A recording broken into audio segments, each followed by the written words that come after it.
Well, we need to know a couple of things. Number one, we need to know how the world's premier law enforcement agency managed to lose 5 months worth of text. And what's also troubling is in the text we do have, they're discussing how to avoid text being captured and secured. So what's missing is important, but also what's there is important. It is manifest bias, not just against Trump, but against his kids, against his business interests. There's a text where they hope the Trump hotel fails. That is a level of bias that you rarely see and you never see from law enforcement officers. What's also troubling to me is this text that Johnny Ratcliffe found last night about this secret society. Now, I have no clue what that means because that was not the phraseology I used, but it's the day after the election, and it's the same two people that were discussing a little bit later in the text the damage they had done with the Clinton investigation and how they could, quote, fix it and make it right. What's out there? Oh, good day, everyone. Today is Wednesday, March 7th, 2018. I'm Papa Bear, and of course, this is What's Out There. Today we're going to have Peter Kling with us, like I do on my Wednesdays. Oh my goodness, I played the whole intro and didn't even play it out, did I? Yes, I did. I'm in a fog this morning. Anyway, it's Wednesday, and we're going to have Peter Kling with us today, like we do on I've kind of scheduled him in here on kind of every Wednesday. And of course, Peter is the Einstein of the Bible. And of course, I like to touch on Bible stuff when Peter comes with us. And I've got an article pulled up here that we're just kind of touch on here real quick. And Peter, are you there? Absolutely. Ah, okay. I guess you forgot to unmute yourself, huh? No, I hit the unmute button, or I hit it to unmute, and it muted itself right back again. So who knows? Well, thanks for joining us, Peter. My pleasure. My pleasure. Oh man. Go ahead. I'm sorry. I was just going to say it's always good to be able to sit down and talk with friends and talk about world events and things that are going on. And we're going to cover a little bit about that today. But I know you've got your morning lead off here. So go ahead and enlighten us. And as soon as you're done, we're going to start it. We're going to make a slightly different move. Well, actually, I just got something here I wanted to touch on because it caught my eye. And I figured, well, we've got Peter today. So if we've got Peter, then I'm probably going to want to touch on this. But Pope Francis went to Chile, and he placed a crown on a statue of the Virgin Mary and declared her Queen of the Universe. Okay. The coronation took place during Mass at O'Higgins Park in Santiago, where tens of thousands in attendance watched Pope Francis place a crown on the head of the Christ child and then also on the head of Mary. Now, there's a quote in here from Jeremiah 7:18. I don't know if you're familiar with that or not. I imagine you are. But it says, the children gather wood, and the fathers kindle the fire, and the women knead their dough to make cakes to the Queen of Heaven, and to pour out drink offerings unto other gods, that they may provoke me to anger. So that's kind of... What a lead in. It was like... one of us planned this today. I'm not sure which one, either you or me. I think an energy is a field that travels about 300 miles. It goes from me to you. And although we're both in Maine, is that what they mean by state? We're in the same state? Yeah, but we could be on different planets and be in the same state here. Right, exactly. That's what I'm... Yeah, and you know... So certain things will set me off. I don't. The great thing about being on the side of a hill in Maine, close to being off the grid, not off the grid yet. Yeah. But I'm out of the way, tucked out of the way, and it's like almost the best of both worlds here. But I don't mind being by myself. Well, I've got the pup with me, but it's like. I rule my own world here. Nobody else is around. Nobody tells me what to do. I've got no time to get up, no time to go to sleep, so that my time is my own. Mm-hmm. And so sometimes they get up early, sometimes they go back to sleep. So, it's like, well, whatever I want to do, I do. Right. And so something set me off. I got up early this morning, and something set me off. And it was this whole ascension process that, this guy is talking to his spiritual masters, and they're going to guide him through the ascension process. And he's posting this on Facebook, and people are like all in awe over this whole situation. Okay. Yeah, right. We're going to be safe. We're going to ascend into some sort of new realm. And we're just going to sit back and watch this all happen, right? Yeah, and you know what's amazing is that the two groups of people, which are diametrically opposed to each other at the fundamental level, are born-again Christians. Yeah. And whatever New Age has developed into, I'm not sure exactly. It's not New Age anymore. It's Gnostic, actually. Gnostic was the first apostasy. But regardless, you got both groups, and one believes they're going to ascend, and the other one believes they're going to be raptured. Yeah. What happens when they meet each other on the other side? If they do. Well, you see, that's the thing here. We're going through a judgment period. Right. And that means we're all going to be judged. This whole planet is going to be judged. Right. And just as you read now, here's this whole thing that there's this whole move. It's all female worship. The mother of the universe, the goddess of the stars, Gaia. The goddess of the earth, moon, and stars, Gaia. Yes, exactly, Gaia. Originally known as Syriamis, the whore of Babylon. Uh-huh. And she was a whore. When we read it, and I wrote all about this in Letters to Earth, The Future is Yours. Pick it up and read it if you haven't read it already, because it explains where we came from, why we're here, why things are so messed up, and where we're actually headed to. Right. And people are just now catching on. Interesting. But there's only two narratives out there, okay? And I don't care who you are, where you live. If you're on this planet, there are only two narratives. There's the narrative which was given to us by the Anunnaki and the Sumerian cuneiform texts, which Zechariah Stitchin started to uncover, but other people have followed up on his work, and so much is built out of that. It's quite interesting. We get a very interesting historical record of what goes on. And the other narrative is within the scriptures, within the Bible itself. Now, for people who think I'm going to go down some religious path, think again. That's why I'm known as the Einstein of biblical prophecy. It's the science that lays behind it or lies behind it. And I'm going to change the Bible real quick right here, right now, for anybody of you who haven't figured this out yet. And I figured it out back in 1980, just that there was no internet to get it published on. And so big deal, you solved the holy mystery. Genesis chapter 2 is a very interesting chapter, but here's the most interesting part is 21 through 23. There is a record of genetic engineering. It says that God said it's not good for the man to be alone, so I'm going to make a helper. And so he causes a sleep to come over the man. He opens the flesh, removes a rib, part of a rib, tissue sample, and proceeds to build a woman from this. Now, until we discovered what genetic engineering was all about, this remained a holy mystery. But that changed back in the 60s when we figured out that we could genetically engineer DNA. Right. We had to discover the DNA first. However, this is nothing new, because when we go back to the inscriptions that are written on the wall, we see clear evidence of DNA. It's mentioned in the Bible. David said in one of the Psalms that you had my parts were all numbered before I was even born. Right. And so, that there's, when we start looking at this, it starts making itself very clear once we remove the religious dogma. Yes.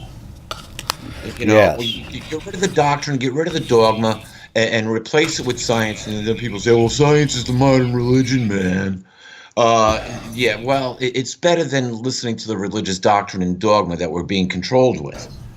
At least we can make our own mind up here based on some sort of an intelligent theoretical synopsis of what's going on. But there's nothing theoretical about Genesis 2:21 through 23. It's a record of genetic engineering. So who are the genetic engineers? Right. Exactly. I mean, when you talk about a creator and God, I mean, what level are you talking about? there are there were several hierarchies within this structure you call God and creation. Exactly. So now here's the deal. If it's not mentioning Yahweh, Yahuwah, Jehovah, Yeshua, Jesus, any of the prophets, any of the scriptures, anything that's not written within the Bible, then it's the Anunnaki narrative. Okay? Right. Now we're going to cover Syrianus just for a second, because I call to the whore of Babylon. According to the historical record, because none of this is in the Bible, you got to go back and look at the historical record. On his way home from a campaign, Nimrod, who is mentioned in the scriptures, stops into a tavern or an inn and stays overnight and meets Semiramis, who's a prostitute. Evidently, she screwed his brains out and he took her home, made her his queen. You want to meet Mom? Yeah. Okay. Well, now here's the thing. This is the same time we get the Anunnaki. Right. Right. And so what happens is that these humans now become godlike rulers over the humans. Right. And what is it? You see, this is where we get first government, because Nimrod was the king. And then we get religion, because not only was Nimrod the king, but he was also the sun god. Now, Syriamis, the whore of Babylon, wasn't just one goddess. She had all the bases covered. She was a power-grabbing bitch, to put it quite plainly. Okay. She became goddess of the earth, moon, and stars. Gaia, Yeah. Luna, and the goddess of the heavens. Yeah. Yeah. Okay, so she became, she was covered in three areas. She had the earth covered, she had the moon covered, and she had the stars, all the stars covered. And after she had Nimrod killed, murdered, there's two different stories, but neither one of them are important. After she has Nimrod murdered, she becomes impregnated. She was a whore. What did you expect? But she claimed that this was Nimrod incarnate who had come back to be with his people, and she named the child in Hebrew. It's Tammuz. Yeah. Now, it starts with a D in Sumerian. I forget the exact name, but it's Tammuz in Hebrew, and in the Hebrew calendar actually has a month of Tammuz. Mm-hmm. So a lot of this kind of infiltrated into the Israelite culture over time, and we'll touch on that briefly here. Yeah, but back then they called them Israelites, and today they call them Israelis, and there is a difference. Oh, without a doubt, Israelites were members of a family group. Right. Israelis are a political group. Right.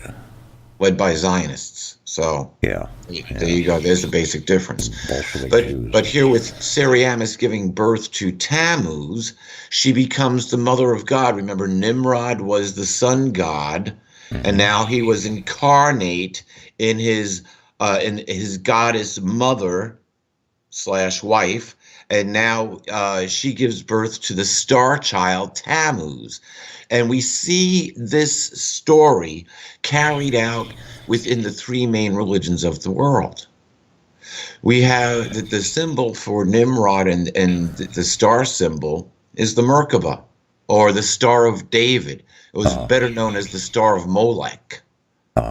David would have killed anybody who had that star. He would have slaughtered them on the spot. For displaying that star, because that was the star of his enemy. The symbols have been hijacked. Yes, absolutely, they have.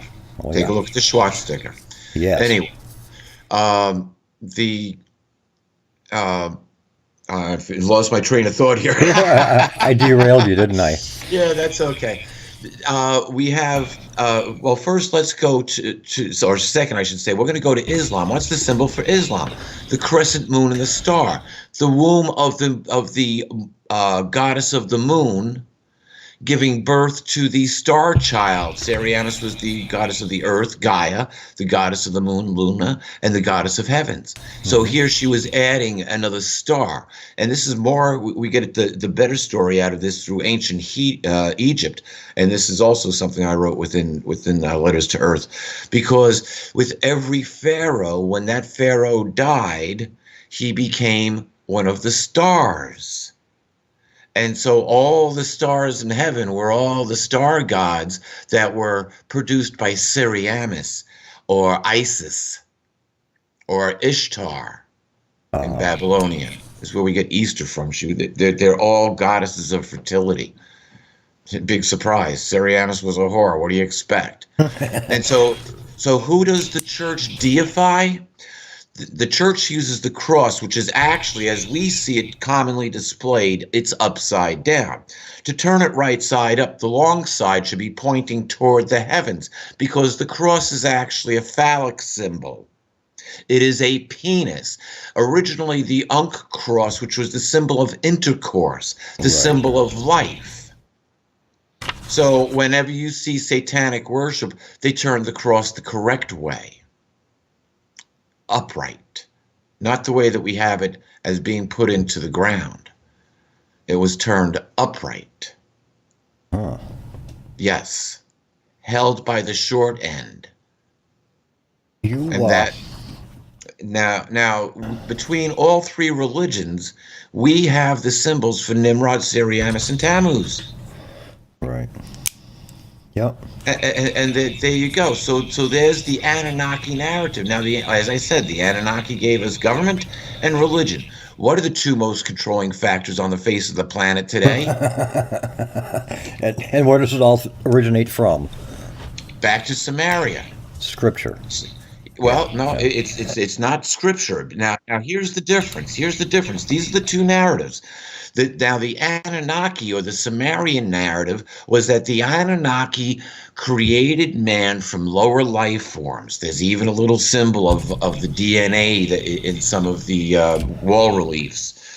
Very classic wall reliefs showing DNA in two Anunnaki, half human and half bird creatures.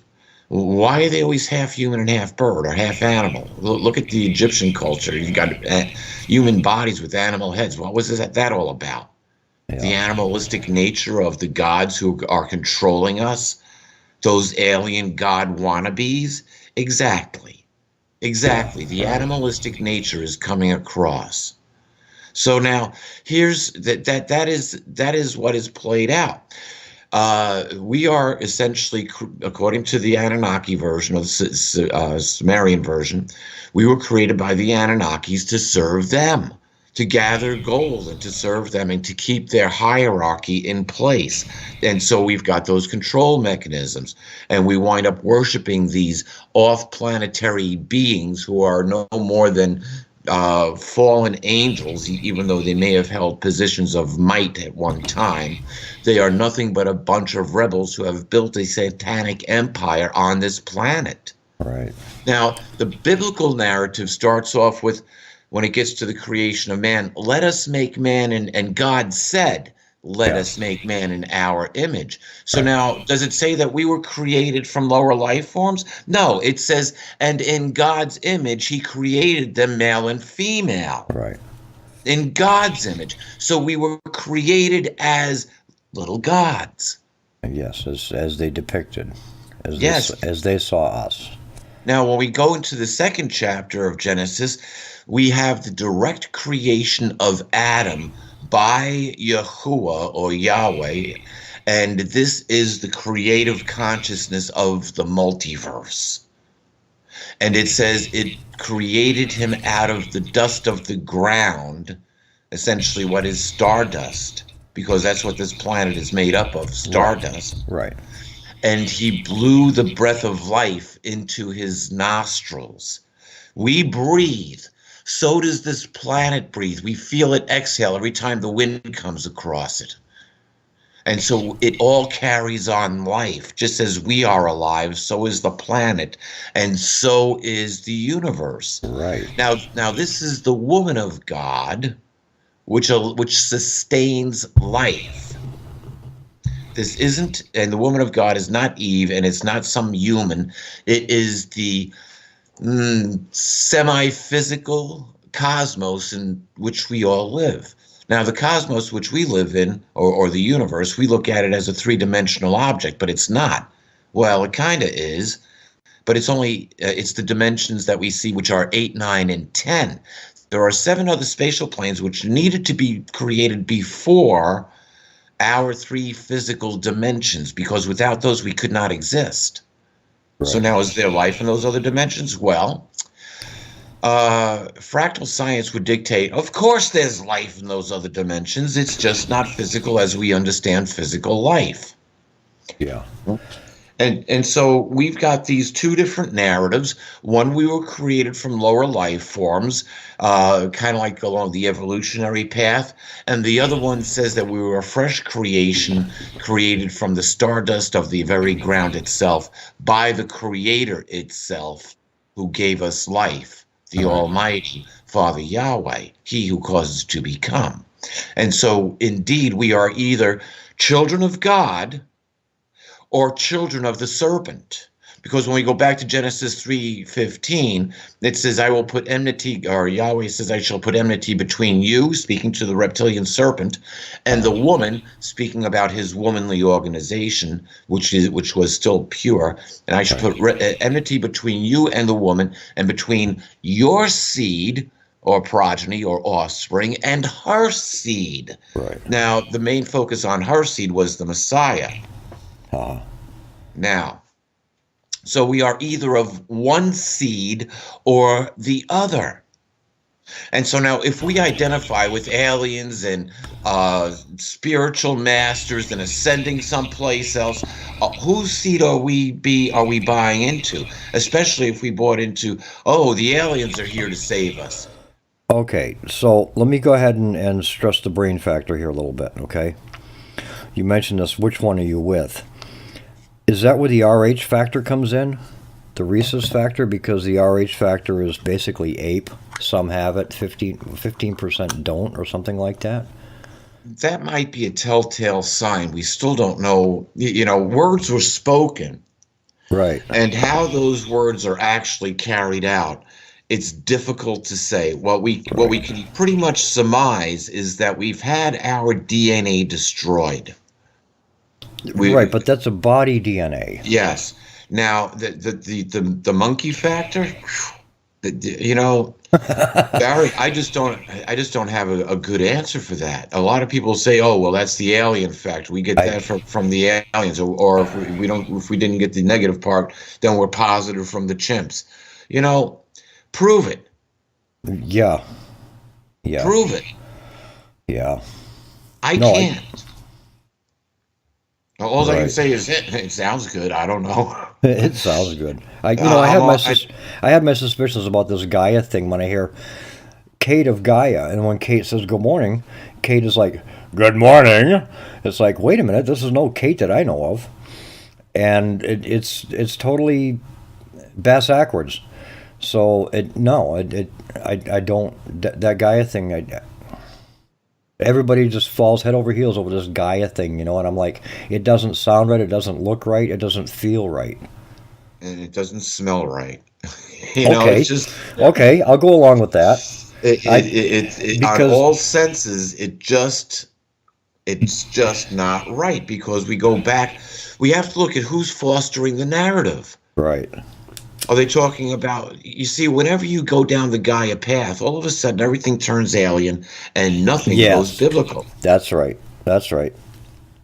You see? So where's the narrative coming from? It came out of nowhere. It came out of nowhere, and I'm thinking about it. This is the first time I've ever heard of Gaia. It's not in any Bible that I've read, any reference that I've read according to the Bible, and it was never taught that as a child. I have my doubts. Yeah, and he's, you know, I'm going to go back to I love people who say, oh, the aliens are going to save us. And why have they been trying to kill me for the last 40 plus years? going on 45 years now. Peter, I've inserted my feet in my mouth so many times when it comes to predictions. I've stopped. I have to stop because there's nothing that you can say is going to fall into place. That's actually with prophecy that's going to make it happen. But everything is coming to fruition. The prophecies have not been fulfilled. Not all of them. My dates were Most early.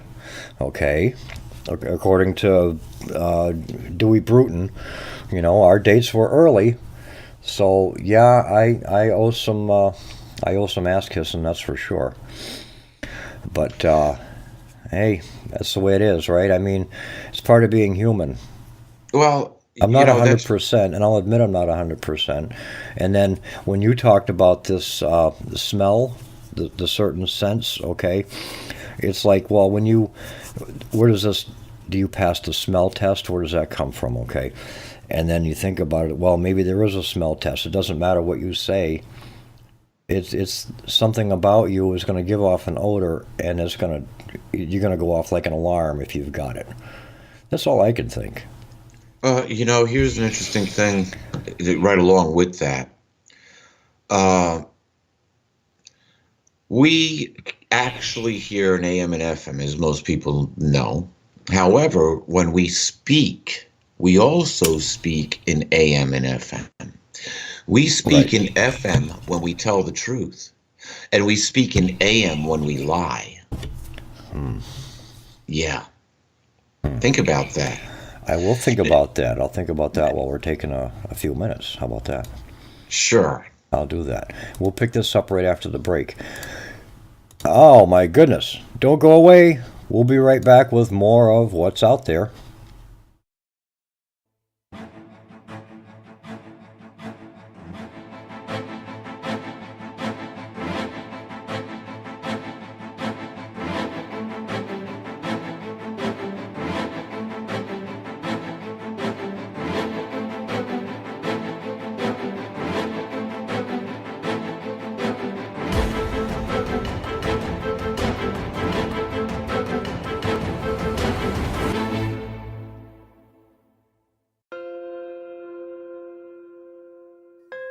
There are days that the red pill is bitter in my stomach, but I can't get it back out. I think because I have to. I speak because I have no choice. I walk through this dark age we're in with open eyes. Listen to Open Eyes on latenightinthemidlands.com. And together, maybe we won't stumble and fall.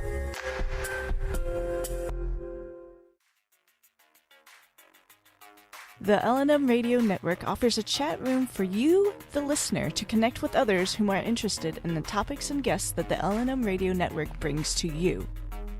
During the live shows, the hosts will even visit the chat room and chat with you, the listener.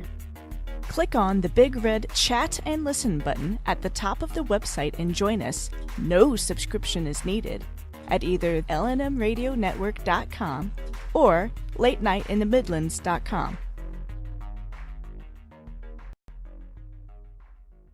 Why subscribe to Late Night in the Midlands, you ask? Well, I'll tell you why. Late Night in the Midlands covers everything, and through the thousands of expert guests who have joined Michael Vera on his show, come pieces of the big puzzle, which started many years ago. Michael and his guests reveal information dating back to the beginning of time. To this very moment, Michael Vera not only brings you the best guests with the best information, but Michael is not afraid to call out those who are less than honest.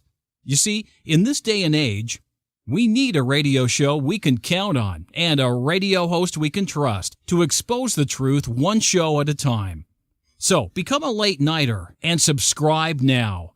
Talk radio like no other. Late Night in the Midlands, bringing the truth back to talk radio.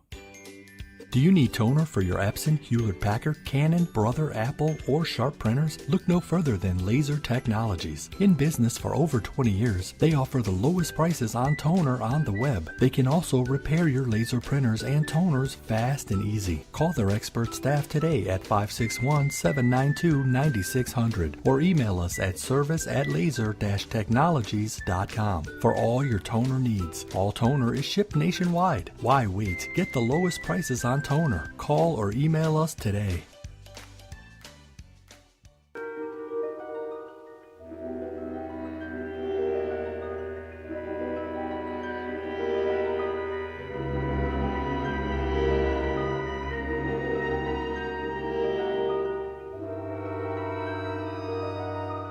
There is a better radio show, beyond that which is known to the people. It is a radio show more informative than others, and as timeless as infinity. It is the equilibrium between light and dark, between the sheeple and the paranormal, and it is heard at the base of man's ignorance and at the summit of his knowledge. This is the radio show of imagination, a show we call The Secret Teachings.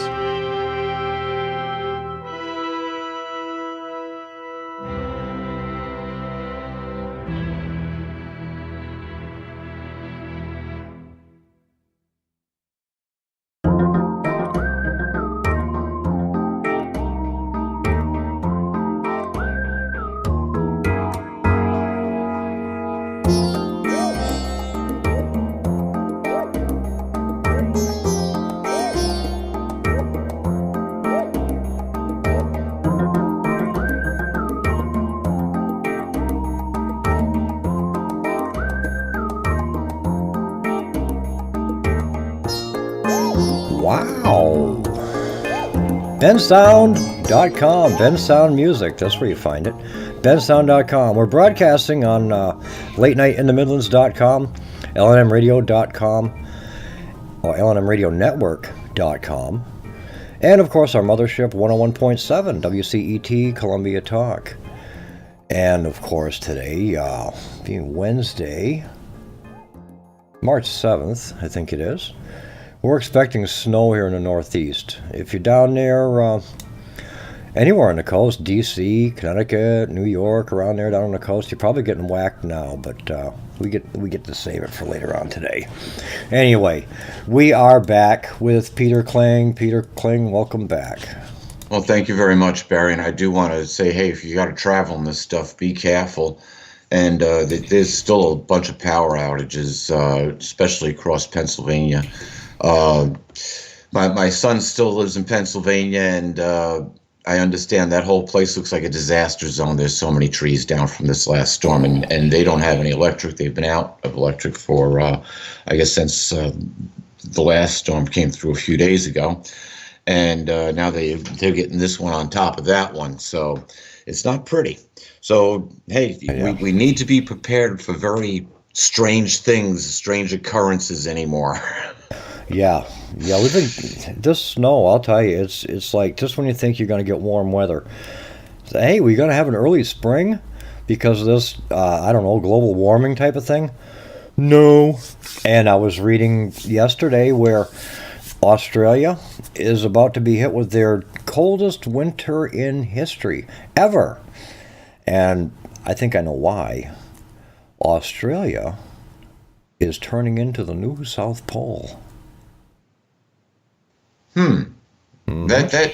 Well, there's one thing that we all know that's going on, and that's chemtrailing. Well, yeah, that's another thing, but chemtrailing. Yeah. Now, I watched a great documentary on, and it wasn't on chemtrailing, interestingly enough, it was on pollution. And they were curious on how much light the pollution was cutting off. And so they were looking at New Delhi, India, which is one of the most polluted places on Earth. Yeah.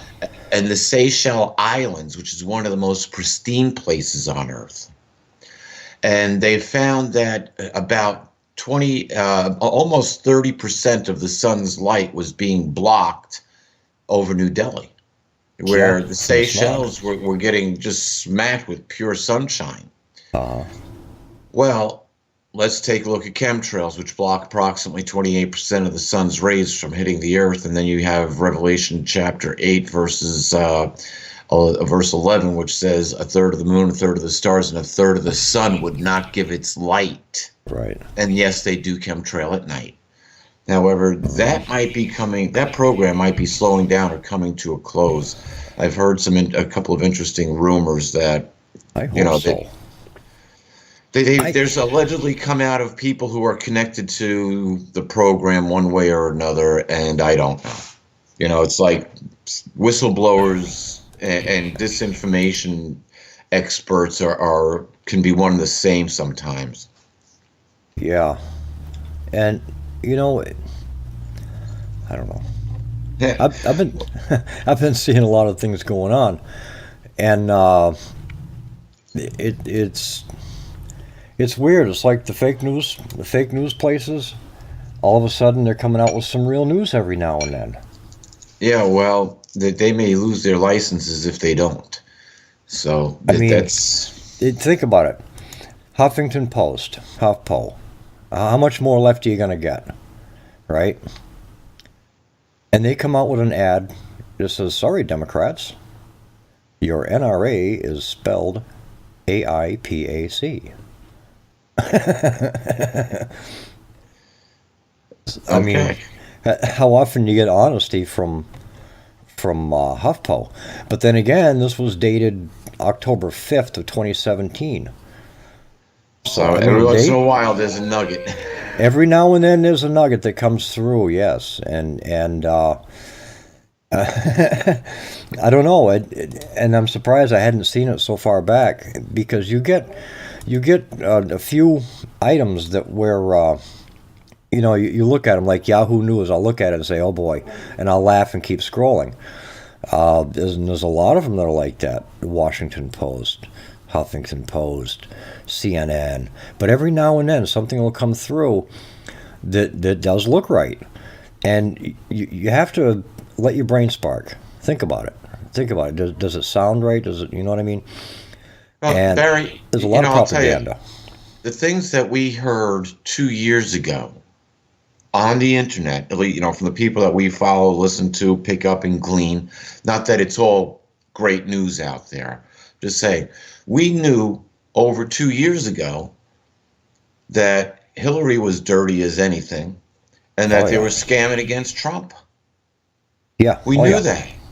Yeah, and it still continues. How can the man get anything done with all this obstruction going on and the battling going on trying to get rid of this man? I'm telling you, I don't know how he got as much done as he did, and he did more in the first year than any other president in history. Well, we'll talk about that in a minute, because in the first year in history of the United States. Well, in the first year of their presidency. Yes. We'll touch on that in just a little bit, because if we can tie it in very nicely with what's going on. Part of the false narrative.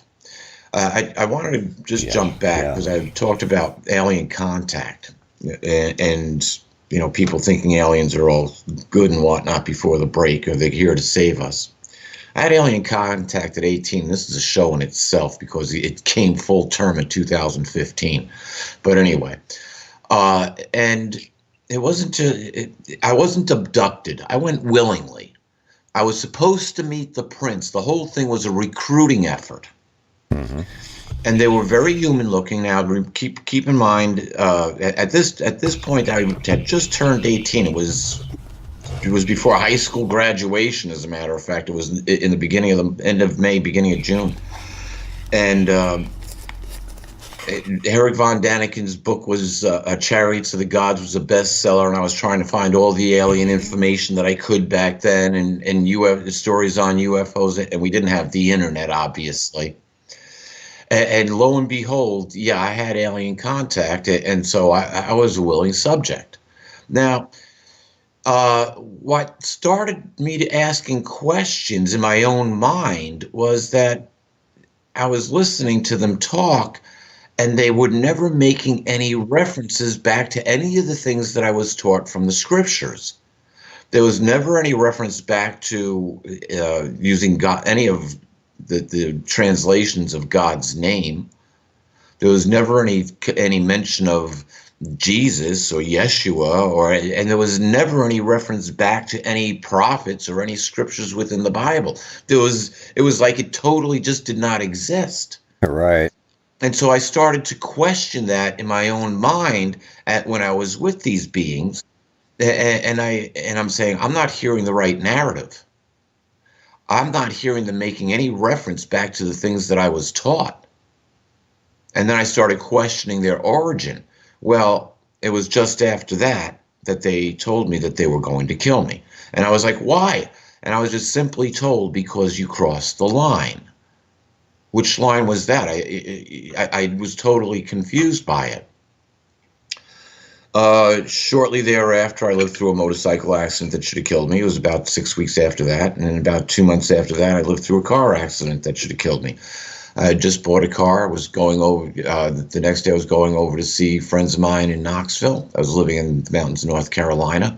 And on the mountain road, as I was going around a turn, I lost the left front tire and rolled the car down a riverbank. They found the tire on the other side of the river. And I came away not totally unscathed from both of those, but let's say I got a bad case of road rash and a dislocated thumb, which I snapped back on the spot with the motorcycle accident. And I kind of had my back torn, well, not torn up, but knocked out of place. The vertebrae were misaligned with the car accident, but I lived through both of them. And you know, now as an 18-year-old kid who the aliens couldn't kill. Yeah. You know, it was like, yeah, I became a little rebel badass, but whatever. Yeah. That didn't stop. It just kept on going. And the one time that they did kill me, or that I was killed, I got sent back. So I've kind of seen the world from both sides. I've been through a lot of mess in my life. Right. And that's what was like. That's what I told the Homeland Security and FBI when they were here. I said, you know, I've thought about taking myself out, but it won't work because it hasn't worked in the past. And I'm here for a set amount of time, and I can't end it early. It goes when it goes. That's just the way it is. And if I got to endure a whole lot of pain in the meanwhile, it's my own fault. Well, yeah, that's the bad part about it. I love the times that I walked away unscathed, but it's those times that I didn't. That right? Yeah. And you know you're not going to die. You know it. Well, the one time I was like, I knew I was in trouble. I knew I was in really bad trouble, and that's when I did die and had my out of body. Had a lot of out of body, but I never had a near death before. Right. And the difference was that this was in black and white. I was no longer seeing things in color. Yeah. Now, other people see things in color. I didn't. That's my experience. But regardless, it was the trouble started when I started questioning it in my own mind. And trust me, these critters can read your mind. I was questioning my own mind why they weren't saying anything that had to do with the scriptures. I wasn't buying into their narrative. Mm-hmm. And they obviously knew that I would, if they didn't stop me, that I would have gotten this far and that I would become a threat to them and the church itself. And why is that? Why is that? Because I tell the truth. I speak in FM. There you go. You see, so you can, if you could check the modulation on my voice, you'll see that I speak. You know, people say, "Oh, I love your voice," and they say the same thing about you, Barry. Why? Because we speak in FM. It must be. It must be. Yeah. It must be. We're easy to listen to. You know, like I tell people, you know, on the phone, I'm tall, dark, and handsome. On the street, forget it. You'd never recognize me. I've got the perfect face for radio. Absolutely. I do. And actually next week, a week from today, 2 weeks, I'm sorry, 2 weeks from today, I'm hoping to cure this whistling. Tooth time. I'm going to see the tooth fairy. It's the most underpaid of all the fairies, so I understand. But anyway, And they don't give you the real thing, you know. yeah, Maybe that's why. it could be.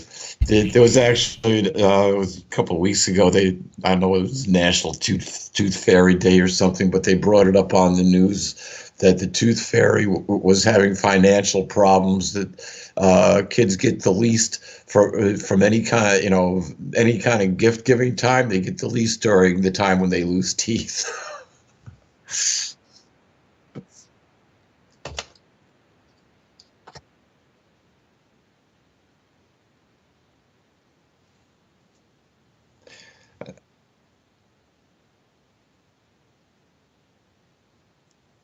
Yeah, yeah. I used to get a quarter. Yeah, back at that time, a quarter would buy you a container of milk, a fruit pie, and a pack of gum.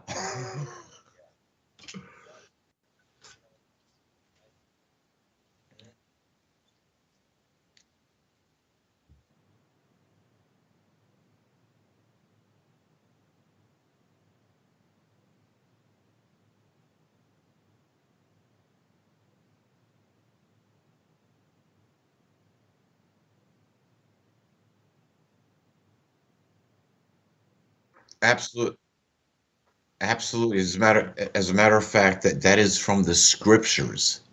It says, "Inculcate your children from their youth up.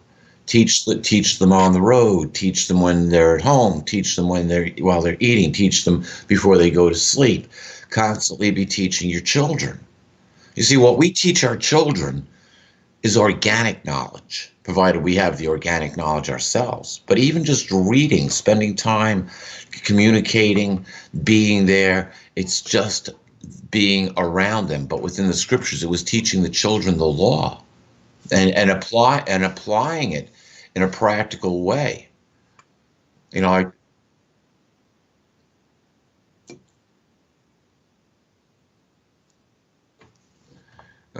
well, see, that's why they were told to it was the law of Moses that they were told to inculcate in their children's hearts. I had my mic off. My goodness. No, we heard you. Anyway, or at least part of what you said. Well, you heard me. The audience didn't. Oh, That's okay. Maybe we're better off if they didn't hear me. But no. Oh my goodness.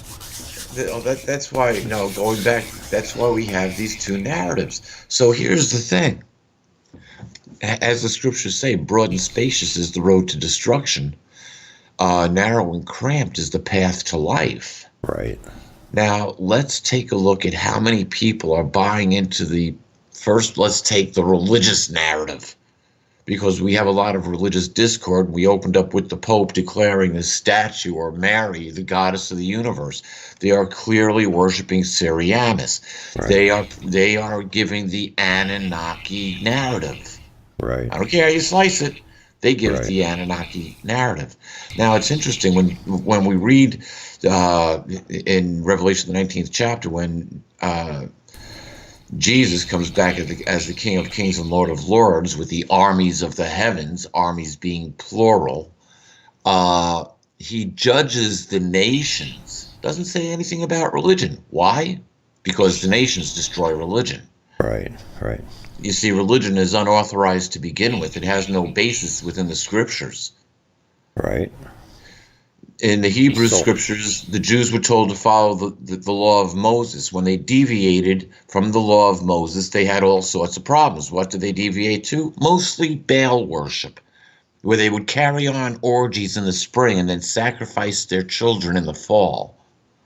Yeah, their first fruits. The whole thing, when you look at it in different perspectives, it is confusing until you kind of look into it, because it's no different than it is here. Okay, you look around and you see there are three sides to everything. Okay, you've got three going on. You've got two working together to get rid of one, and then once they're together, well, one's going to get rid of the other. And basically, that's exactly what's going on. Right, exactly, and everything is in threes. There's no, it's not cut dry, left, right, good, bad, 1, 2. It's not that way. It's 1, 2, 3, and there's so much that's muddled in there, and honestly, Peter, it doesn't matter if you're spiritual, religious, non-religious, non-spiritual. It doesn't matter. Okay, the mind is a parachute. It doesn't work unless it's open. Okay, so you have to open your mind. Don't accept everything. Don't be gullible, but open your mind and at least consider it. You know, give it a little consideration, look it over, and think maybe. But then again, I mean, you might come to a conclusion based on some other facts and say, well, you know what? Probably not, and that could be too. So you know, it's all about, you know, do you have brains that are sparking, like these kids? All right. Well, everybody's complaining Trump is Hitler. Trump is Hitler. Okay, he's the worst guy. We got to get rid of him. I'm telling you that the planet's going to go to hell in a handbasket as long as we have Trump. Turn in your guns. Turn in your guns from the same people. Is that insanity? It just shows that they're spewing a narrative without doing any research. Apparently. You know, somebody sent me a video yesterday, and seldom do I have, you know, I've got 30 people sending me videos every day. It's like there's just no way to keep to look at them all. And you know, there's an interesting thing. Sometimes I'll start watching a video, and I just can't stand to listen to it. It hurts my ears to listen to it. And I thought about it, and I was like, huh, they're probably speaking in FM, in AM. That's why. So now because it first of all, it seldom makes sense, and then I realized, wait a minute, this has to be a pack of lies. Regardless, I don't know why it didn't make sense. Yeah. This one person sent me a video, and they attached the note. Isn't this what you've been saying all along? And the young gentleman, and I say young gentleman because he was probably in his mid-20s, maybe later 20s. He looked a little bit more Oriental or maybe Hispanic. Hard to say because, well, whatever. Sometimes when we go back far enough, you'll find Oriental genes in South America. They still exist today. So you'll probably find them in Native Americans. Oh, absolutely, without a doubt, without a doubt.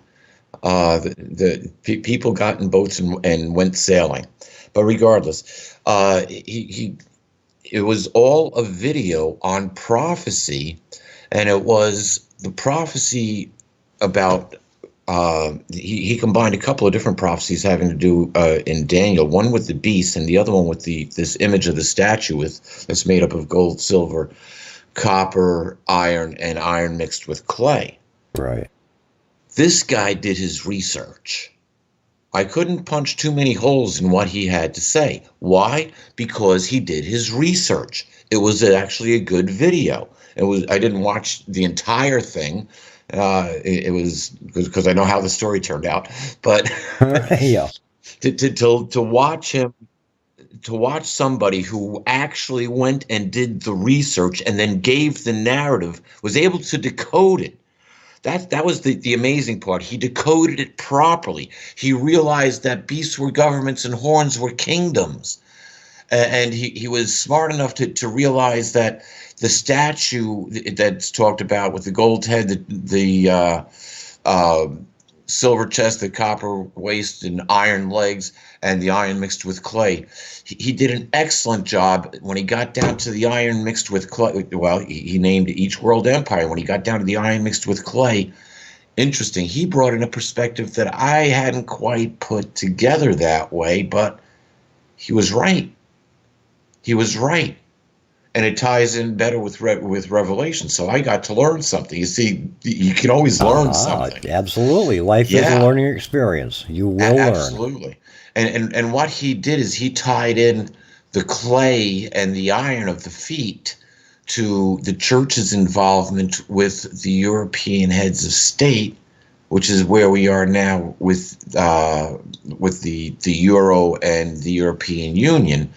I looked at it a little bit differently, as being a composition of an unstable government, kind of like what we have now. And the United States is a world power. Yes.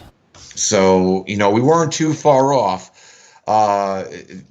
6 1 half dozen of the other on that interpretation, but it's very possible that he was more accurate than I am in just limiting it to the European Union. And that's something, people, a lot of people are afraid to admit that they don't have the information, or that they have more to learn, or that they could learn more. Even the authorities. There's, like, even in your case, you said you still learned something more. Yeah, it's difficult for that to happen. And when it does, it's like, it was like an aha moment. Now that's an interesting, Right. That's keeping your mind open. Exactly. And when you've got that aha moment, it's like, wait a minute, the parachute's working. Okay. Absolutely. Now, And it's not bunk. Yeah, and does it make a bit of difference? Nah, not really. But the fact that, okay, it's a slightly different understanding of the scripture, and he applied it, and he did, like I said, he did the research. Now, the thing is, he owns this now. He put out a YouTube video, and I watched the YouTube video, and I did learn something. How about that? And it was a YouTube video that I could listen to because it was modulating. It vibrated properly with me. You see, the truth is always going to vibrate properly. Right. So those are, we're pretty much at the end of the show here. And I want to leave everybody with that idea in mind. There's only two narratives. You have one that's controlled by religion and government. And you have one where you can find information in the Bible, and that's hard to get out and to comprehend. But there are people who know the truth when they hear it, and that's why you've tuned into this show. Yeah. So word definitions all come from the Bible. All law comes from the Bible. It all originates from the Vatican. So when it comes to religious beliefs and things like that, you are standing on firm ground. Yeah, because what religion does is they cherry pick the scriptures, and that only works so far, because now they build doctrine around those cherry picked scriptures, and we can get into this whole show. We can do a whole show about this. Yeah. But they cherry pick from the Old Testament, and the Old Testament is the Old Covenant. People start using the New Testament. You got to go to Revelation and comprehend it, if you really want to know what's going on. Mm-hmm. Everything else is an add-on. Right. Revelation is the key, because Revelation was written for one time, here and now, and that correlates with Daniel. Yeah, there's these supporting scriptures that are all back in there are several levels of prophecy. In the Hebrew scriptures, you have 3 levels of prophecy. In the Aramaic scriptures, or the Christian Greek scriptures, there are typically 2 layers of prophecy. In Revelation, there may have been a layer of prophecy that was applied to Rome for its destruction, but that is unlikely, because there are things within there that could only have happened after Christ had taken his throne, which happened more than likely right around 1914. That's where we got the First World War, because war broke out in heaven, and Satan and his demons were cast down to earth, and earth became a prison planet. And there are also little bits of prophecy in the first 4 books of the New Testament: Matthew, Mark, Luke, and John. Yeah, it all ties together, because they're all prophetic words meant for our time. Yeah. You see, we'll see religion fall. The nations shall be judged. We're going to judge ourselves. As those who have love for the Creator and love for each other will do just fine. Yeah. Those who foster hate have no future. Right. Okay. And it's put just out your that website, book information, all that good stuff, so I can seal this up like an operating sure. table and get her done. Website www.peterkling.com. But more importantly, Letters to Earth. The future is yours. That's Peter Kling with a K, Kling.com. Correct. And you can find Letters to Earth on BarnesandNoble.com, Amazon.com, or order it from your local bookstore. It's all over the place. And with that, I'm going to say love and blessings to all. Have a fantastic week. We'll be back next week about the same time. Peter, thank you for being with us. I can't thank you enough. It's, I guess you might call it the regular Wednesday show, huh? Anyway, Back up on the mountain. There you go. Alrighty. Today is March 7th, 2018. I'm Papa Bear, and that, my friends, is What's Out There. Well, we need to know a couple of things. Number one, we need to know how the world's premier law enforcement agency managed to lose 5 months worth of text. And what's also troubling is in the text we do have, they're discussing how to avoid text being captured and secured. So what's missing is important, but also what's there is important. It is manifest bias, not just against Trump, but against his kids, against his business interests. There's a text where they hope the Trump hotel fails. That is a level of bias that you rarely see and you never see from law enforcement officers. What's also troubling to me is this text that Johnny Ratcliffe found last night about this secret society. Now, I have no clue what that means because that was not the phraseology I used, but it's the day after the election, and it's the same two people that were discussing a little bit later in the text the damage they had done with the Clinton investigation and how they could, quote, fix it and make it right. What's out there?